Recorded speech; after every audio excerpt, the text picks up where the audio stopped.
Well, Scott Kennedy, straight from the Center for Strategic and International Studies, joins me once again. Scott, let's break this down. So let's look at these two stances. We have the US and the European Union. Let's start with the EU. At one point, they actually seem to be leaning towards granting China this MES. But we're seeing this ongoing problem about steel becoming a real sticking point. What's happening there?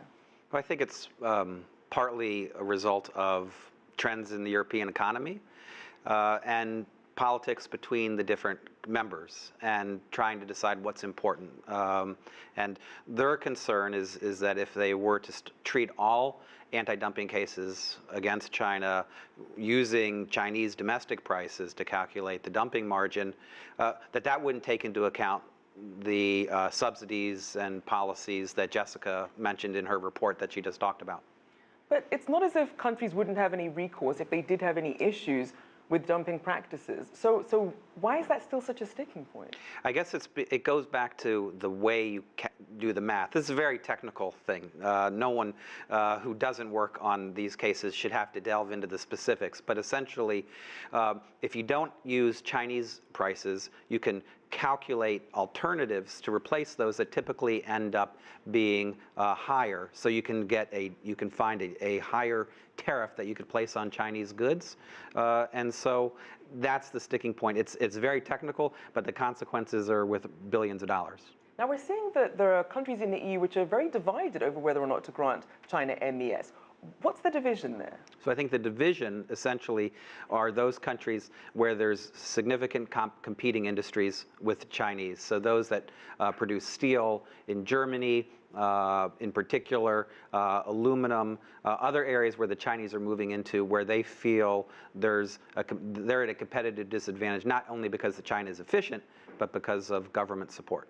So how did their arguments differ from the US's arguments about why they shouldn't grant MES? I think actually they're relatively similar, and I don't think we need to differ. I think the politics of the EU, because it's this multi-country organization and you need all of the members to come to consensus, makes the decision process about whether to treat China in these cases different from how the US does it, where it's just handled by the Department of Commerce and the ITC.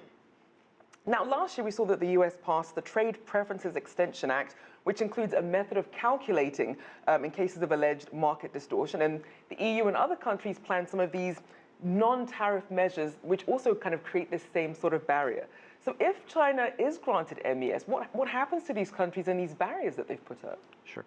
I think, MES is important, but even without that issue, in any anti-dumping case, if there's a possibility that the companies being accused of dumping are operating in a non-market environment, in any case, regardless of what country, you can look for alternatives, looking at costs or surrogate country methods, and that's what that new piece of legislation in the U.S. does. It makes that clear that it could be applied, and so even if the U.S. were to change its position on this specific status, actually, they could, case by case, still treat every Chinese case that comes before them in the same method that they've been doing already.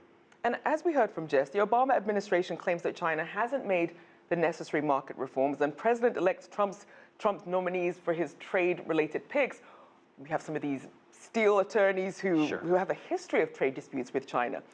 What should we take from that as we look at the picture then when it comes to trade between the US and China going forward, if anything? Sure.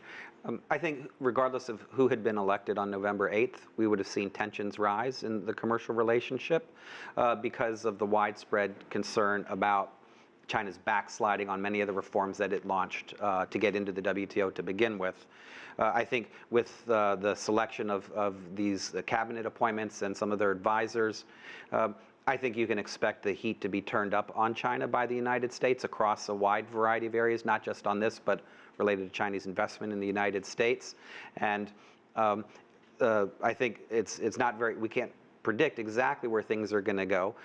We hope that there's a second act, that the first act is about, trying to get all these on the table to discuss and reach a solution, and whether we can keep things from boiling over so that we can get to that second act, I think is hard to determine. Something we'll definitely be watching. Thank you so much, Scott Kennedy from the Center for Strategic and International Studies.